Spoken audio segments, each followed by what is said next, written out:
রাজ্যে পেট্রোল পণ্যের যথেষ্ট মজুত রয়েছে, স্বাভাবিক রয়েছে আমদানি প্রক্রিয়া, জানালো রাজ্য খাদ্য দপ্তর।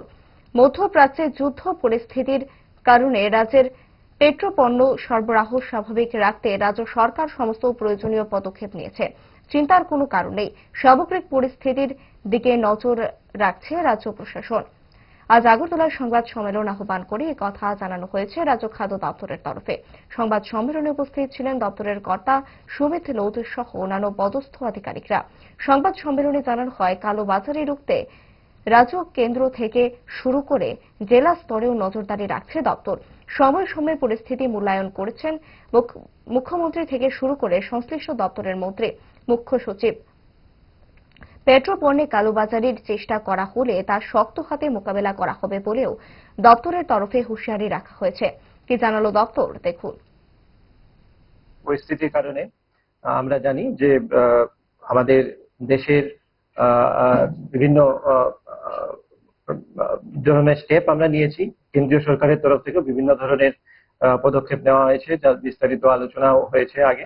আমাদের রাজ্য সরকারের তরফ থেকেও আমাদের অনারেবল সিএম স্যার, আমাদের অনারেবল মিনিস্টার স্যার, ওনারা প্রতিনিয়ত মনিটরিং করছেন। আমাদের রেসপেক্টেড চিফ সেক্রেটারি স্যারও প্রতিদিন এটার মনিটরিং করছেন সিচুয়েশনের।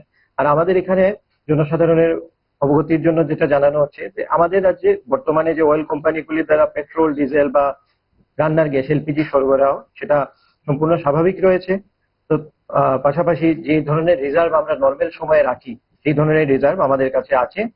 তো প্রপার বটলিং যেগুলি হওয়ার কথা এলপিজি, সেগুলি বটলিং হচ্ছে। আমাদের যেগুলি আমাদের আসার কথা সেই ধরো সেটাও নর্মাল আছে। তো এখন আমাদের এই পরিস্থিতিতে আমাদের এখানে যে পেট্রোল, ডিজেল বা এলপিজির যে সরবরাহ, সেটা নর্মাল আছে আমাদের এখানে। তো আপনাদের মাধ্যমে আমি সবাইকে এটাই জানাতে চাই।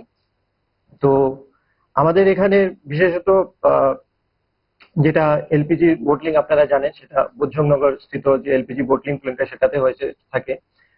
সেটার থেকে আমাদের 5টা ডিস্ট্রিক্টে সেটা ডিস্ট্রিবিউশন হয়। আর শিলচর থেকে যেটা আসে সেটা আমাদের 3টা ডিস্ট্রিক্ট ক্যাটার করে। তো এখন যেই ধরনের কয়েকটা রেস্ট্রিকশন আপনারা জানেন যেটা ইম্পোজ করা হয়েছে, সেটা শুধুমাত্র প্রায়োরিটাইজ করার জন্য, এমন কোনো কিছুই না যে সরবরাহ কোনো সমস্যা হচ্ছে বা আমাদের যেটা আমাদের রাজ্যে যে পরিমাণ আসার কথা এরকম আসে না, এরকম কিছুই না।